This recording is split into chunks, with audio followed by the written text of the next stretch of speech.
How serious is cybercrime in South Africa?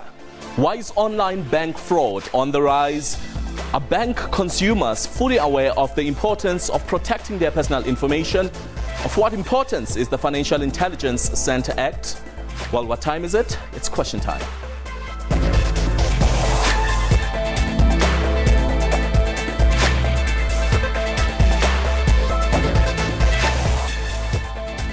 It's a very good evening to you. Welcome to Question Time. My name is Sipiwo Nzaumbi. Once again, I'm in from Posedu. Now, the South African Banking Information Center says the theft of bank customers' personal information remains a challenge to the banking industry. The center is asking people to update their personal details with their individual banks so that they comply with the Financial Intelligence Center Act. Now, cybercrime has become a cause of concern, with SABRIC saying it costs the country around 1 billion rands every year. Now, a reminder that you can also be a part of us right here in studio and contribute in our discussion by calling us on the numbers you see on the screen, and that is 089 110 4210. I'm also taking your tweets at Question Time 24. Now, joining me in studio for our discussion this evening is Ms. Kiliani Pillay, our Chief Executive Officer of the South African Bank Information Center. Ms. Pillay, once again, welcome to Question Time, and thank you so much for joining us. It's a pleasure. Now, one would have never thought that with the advancements that come with online banking would actually be talking about cybercrime. How big is the problem in South Africa? Well, look, cybercrime certainly is a problem not just in South Africa but across the globe. Mm-hmm. You know, you spoke about the 1 billion. That was actually a figure that was in the media, not a SABRIC figure. Yeah. And I won't. Could it actually be more? I actually won't be surprised at all if it's significantly more, especially if you're looking at it globally as well. But in South Africa and ours, particularly around the banking sector, we saw online banking fraud estimate close to 108 million rands for 2015. And that certainly is a significant figure. And what we saw also was the prevalence of phishing, of malware being downloaded on people's PCs. And what that actually does is it enables the criminals to get access to personal information, to any information that you're actually inserting or you're using on your computer. So, you know, we've realized at the end of the day that to help the South African public not become victims of cybercrime, we needed to create this kind of consciousness about cybersecurity. It's really very important. You know, all of us have smart devices these days, but I think it's really important that people understand how you can be compromised and how you need to look after your cybersecurity. But cybercrime is nothing new in South Africa. I mean, the modus operandi just keeps on evolving from one tactic to another. Absolutely. It used to be on emails, and now it has moved into cell phones. But I understand that you're saying that people could actually put themselves in danger by sharing too much on their social media pages. How so? Absolutely. You know, social engineering is one of the modus operandi that criminals use to manipulate people into providing information that you wouldn't normally do and you wouldn't normally provide to people that you don't know. So they make you think that you're communicating with someone you know when in fact you're not. And that's why we're saying, you know, with Facebook and with other social media platforms, you need to make sure that you set your privacy settings at the highest. As an example, on Facebook, if you don't set your privacy settings at the highest level, then everybody has access to the information that you're actually posting there.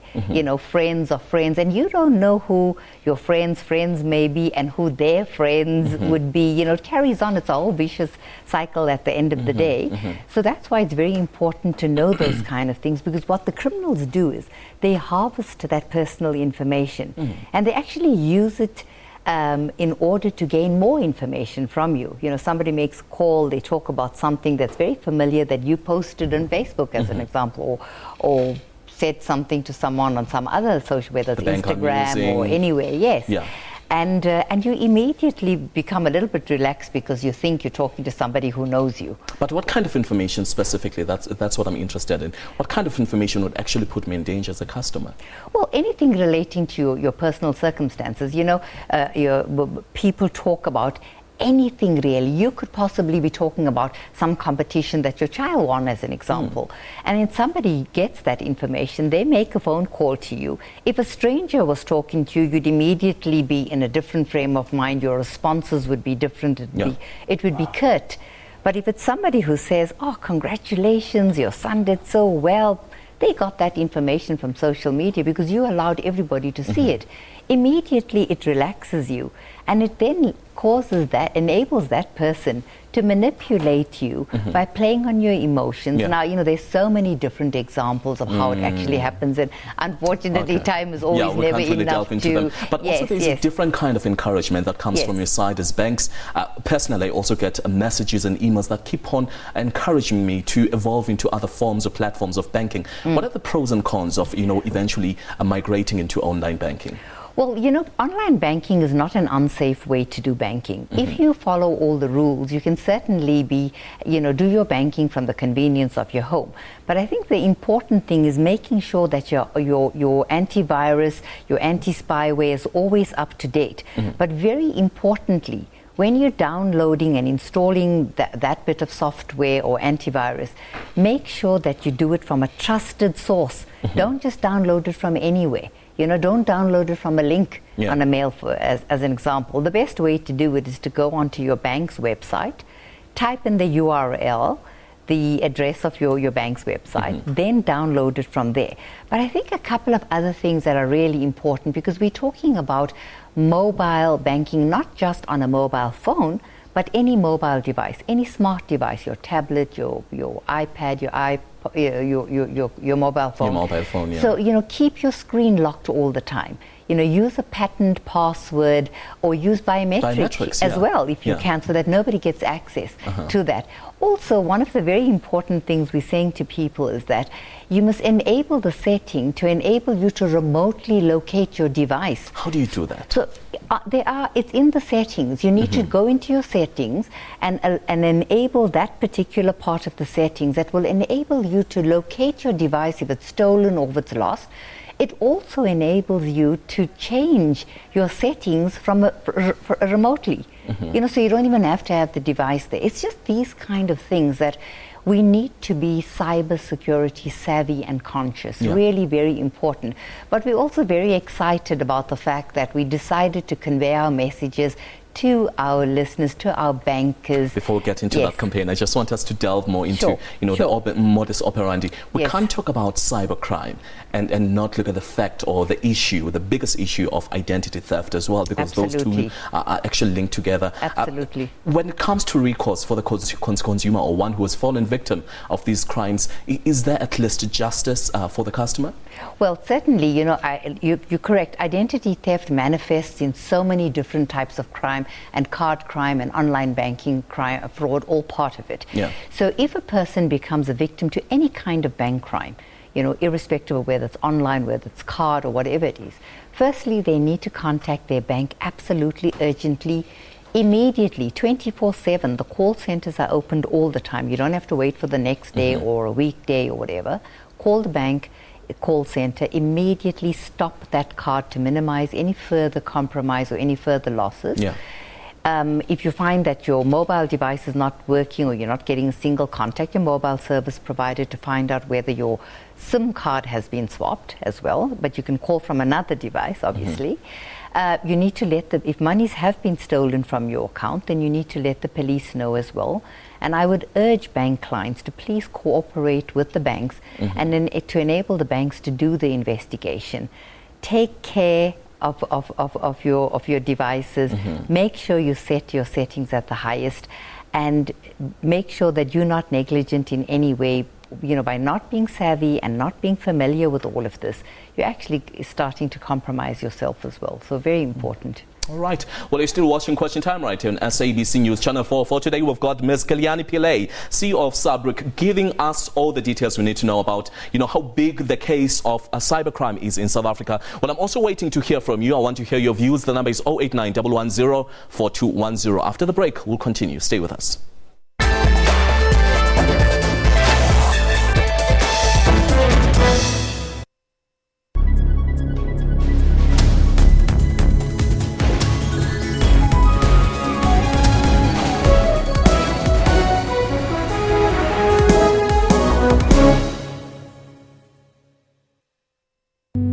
We watched him sailing away from the shore.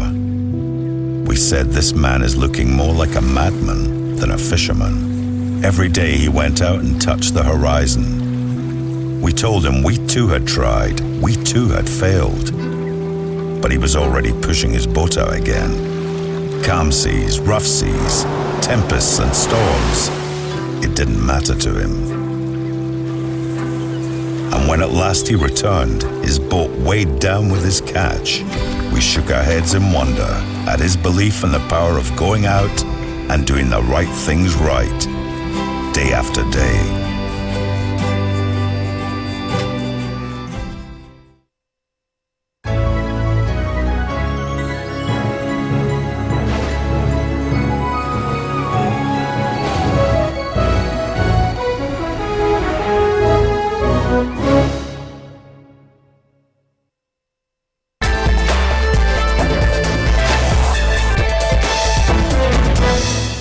Well, you're still watching Question Time right here on SABC News Channel 4. For today, we're looking at the issue of cybercrime in South Africa and how big it is. Well, according to reports, South Africa is continuously losing about 1 billion rands a year just because of this cybercrime. So, joining me in studio also is Ms. Kaliani Pillay. Like I said before the break, who's the Chief Executive Officer of the South African Bank Information Sector. Now, before the break, you were just taking me through the modus operandi, but I understand that there are terms like spear phishing and all these sorts of different modus operandi that are used by the perpetrator. Yes. Just take us through some of those, and also how they implicate one's banking and one's financial life as well. Sure. What we saw during 2015 has been a focus or more of a prevalence on spear phishing. Mm-hmm. And what spear phishing is more targeted, where the criminals actually target senior executives in companies, senior management in business. And the reason for that is because it allows them to get access to higher amounts of money, because executives and senior officials generally have higher levels of authorization when it comes to company banking and authorizing payments. So they would target them. And what we saw last year was a lower number of incidents, but we saw higher amounts of monies being lost, because this is exactly what happened. So there was that kind of prevalence. But one would assume that this kind of information only stays with the bank. If I go to my private banker, especially for my private banker, I would assume that I would be under the impression that I'm more secure as opposed to your normal banker. Yes, of course. From the banking perspective, well, as far as cybersecurity is concerned, yes, the banks obviously go all out and are very robust in terms of how they look after the systems, how they try to protect their clients. Mm-hmm. But what happens is that the greater risk lies with the bank client. So whether it's business or whether it's an individual, but people still, unfortunately, if you don't know that you're dealing with a phishing email, so whether it's a spear phishing email targeting a particular person, or whether it's just general phishing mails that go out, and if you don't know that and you respond, you're basically giving the information to the criminal, and that enables them to do what they need to do. So the other term that's used is phishing with a V. Is where somebody makes a phone call to you, purporting to be the bank or purporting to be a particular company. You get convinced that it is, and they ask you for information. You spoke about the Financial Intelligence Center. Banks are compelled to know their clients and to obtain all kinds of information. But the bank would never ever make a phone call or send an email to a client asking them to verify their personal details. Now the criminals, what they do is that they know that everybody doesn't realize this. So they would send an email or make a phone call purporting to be the bank and be purporting to getting you to comply with with FICA, and ask for all this information, and you volunteer and you're giving it to them. So you basically give them your bank account and you're putting yourself at risk, your password and PIN numbers, which you should never do. Well, I said I'm also waiting for your views right there at home. You can call us right here on the show, and right now I've got Itumeleng who's calling me from Pretoria. Itumeleng, welcome to Question Time. Thank you. Yes. I want to ask the lady there, the systems that the banks use, who creates those systems? Is it the employees of the bank, or do they find someone private to come and create the systems that run the banks? Even where she works at the South African Banking Information Center, the system that they're using in her office, who did they create it themselves, or somebody else created it for them? All right. Thank you very much. All right, thank you, Tumeleng. So as far as this information is concerned, do you want to take on? Well, firstly, in terms of my organization, the organization that I'm with, SABRIC, we don't keep any banking information, no transactional information around bank clients. So we don't keep any of the bank clients' details. But as far as softwares are concerned, but from a point of view of security, we have in-house people that deal with certain things and we outsource certain things, but vetting is extremely high. We go through a lot of vetting.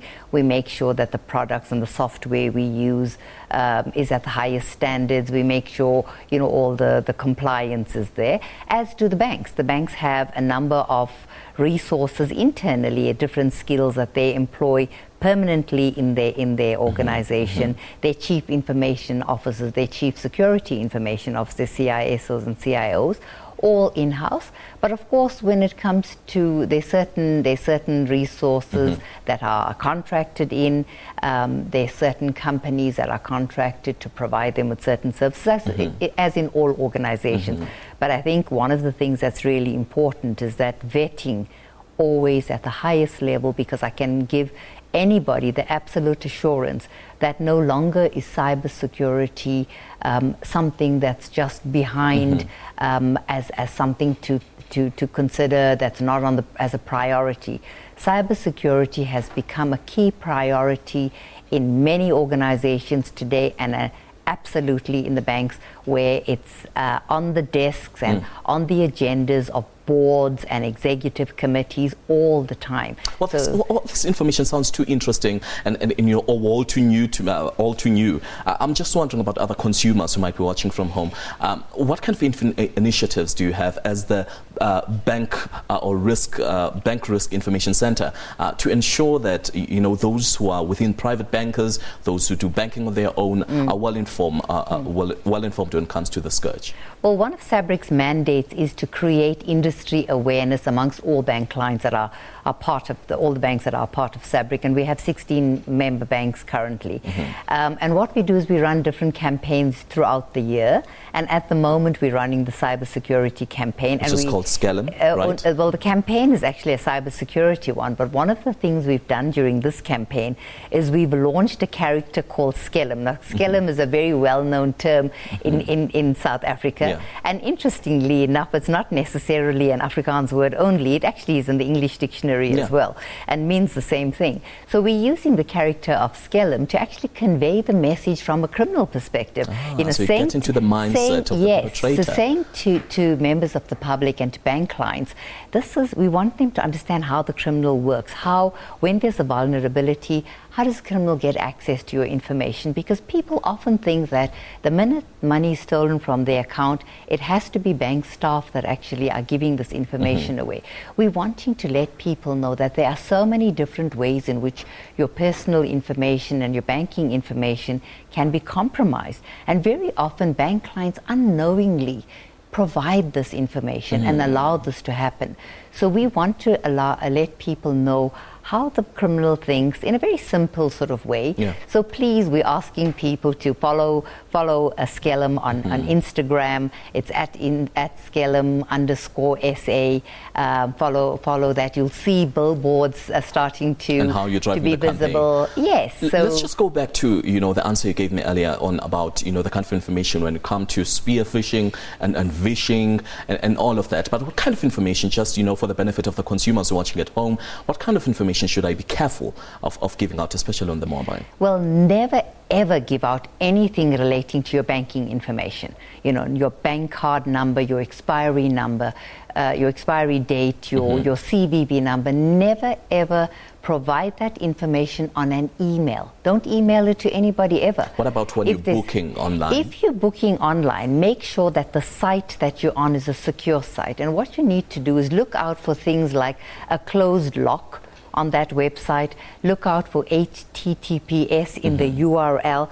What you should also do, if you're not sure, sometimes you're on a spoofed website, which is a fake website.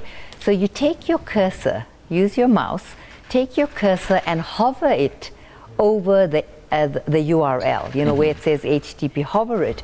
And if it's a spoofed website, what's written there will actually change. Oh, Change and to when what? it, Is it the it'll color that's going to change to what it really is. Okay. Because people don't realize that they're just busy typing in because you're so excited that you got this fantastic discount and this real special. That's social engineering. All right. Where the criminals are offering all kinds of things and you just I'm respond. actually learning quite a lot from you, Kiliani. Let's go and hear from Vusi, who's calling us from Mpumalanga. Vusi, welcome to Question Time. Yes, how are you? I'm well, thank you. How are you? Okay. Great. Man, today I was sending my daughter something like 250 rand. And then I gave him the particulars for my daughters. And then thereafter she asked me to give me my ID. Okay, wait, I don't know Vusi, whether were you sending this? in trouble or not. Vusi, just a question. Were you transferring this money telephonically on the phone? No. Who asked for the details? I'm trying to get to that. The teller. Oh, the teller. You went to the bank. All right. Yes. Uh-huh. And then they asked me about my ID number. It was my first time to hear that I must be in my ID number. I don't know whether I'm in trouble or not. Okay, for actually, is it in trouble because it's over the teller? If the client went into a bank and was asked to verify their ID, it's no problem. The banks are actually being extra vigilant to make sure that they're dealing with the right person because people are purporting to be other people. Yeah. They're stealing their bank cards, they're stealing their banking information, and they're so brazen that they want to walk into a bank. So should anything go wrong, he'll be able to go. So the fact and that take it up with the fact that the bank asked to verify his ID, it's okay because he was inside the bank and he was So but he'd be this safeguarded. cybercrime seem to be on the rise, and it seems like, as you know, the law in South Africa is slightly slacking behind in terms of catching up with these perpetrators. What then is being done? What steps are being taken besides the campaigns that you told us about, like Scallum? What else is being done from a legal point of view? Well, look, the bill is already out and it's out there for comment already, and the banking sector, as well as many other private organizations and business, are already making input and comment on that bill. So South Africa is obviously trying to ensure that it has the latest and modern legislation that will allow us to do what we need to do and to empower not just the country but victims as well, Right. and allow for investigations. Okay. So yes, definitely many things You're being doing done. something. All right, let's now go and hear from Zanele, who's calling us from Khayelitsha. Zanele, welcome to Question Time. Hi, good afternoon. We are speaking to Zanele. I'm here in Khayelitsha. Hi, Zanele. I just want to know, this morning, the money was taken from my bank, I think 2,600. May I name the name of the bank? It's fine. Just tell us what happened without really naming it. Okay, no, it's fine. And then when I went to the bank, I just came from the bank now. I went there, they couldn't even access my account from the bank. Okay, And then the money that was deducted they don't from know your what is account, happening. was that a debit order you are aware of? No, it's not a debit order. It was a transfer. I made a transfer to a cell phone. Then immediately before the person can access the voucher, it was cancelled. What And could then have happened again, there? it went off an amount of 4,600. So when you went to the bank, what did they say? Just sorry, Zanele, because of time, we have to wrap this up. What Yes, did the I bank went to say? the bank, and the bank, they said they cannot even access my account. Okay. What was I was so frustrated because they All cannot right, do anything just for listen me. what Kiliani has to say. If the client, it's a little bit difficult because I can't get all the information at the moment and I couldn't hear properly, but I think the important thing is that Zanele has actually gone into the bank. She's lodged a complaint with the bank that monies have been taken out of her account. A cell phone transfer. If she did a cell phone transfer, then the money will move from her account. I'm not sure whether the recipient received it or not. Yeah, I think the recipient could not access the voucher. And also she couldn't access her own bank account. Okay, so she needs to ascertain whether the money's actually left her account. If the money has left her account, the bank will investigate and they'll know exactly where that money went. So she should take it up with the bank. She should take it up with the bank, lodge a complaint. The bank will be able to do an investigation and see exactly if the money left her account where did it go to? All right. They'll be So able how to do say. people get hold of SABRIC? Well, we don't deal directly with the clients purely because we don't deal with transactional information. Okay. But what if the bank can't really give me recourse as far as my case is concerned? If any bank client is not happy with the outcome of an investigation by a bank, they need to go to the banking ombudsman. All right. The banking ombudsman's details are online. What they should do with SABRIC is go onto the SABRIC website or follow SABRIC on Facebook or on Twitter or on Instagram to get the information to protect themselves, to know about the latest scams, what the tips are on how to protect yourself. Yeah. And I really would encourage listeners to actually do that. All right, Ms. Kalyani Pillay, thank you so much for joining us. Pleasure. Well, that was Ms. Kalyani Pillay, CEO of SABRIC, was joining us right here in studio to tell us of how big the problem of cybercrime is in South Africa, and of course to tell you what to do. There's a different campaign that's going out right now. It's called Scale 'em. Make sure that you are part of it. It's going to run out in communities, and also you're going to partner with banks, I assume, when it comes to this one. We're part of the bank. You're partnered with banks. Well, that's it. That's what we've had on Question Time today. We'll see you again tomorrow, same time, same place. My name is Sipion Zawumbi. Till then, it's goodbye.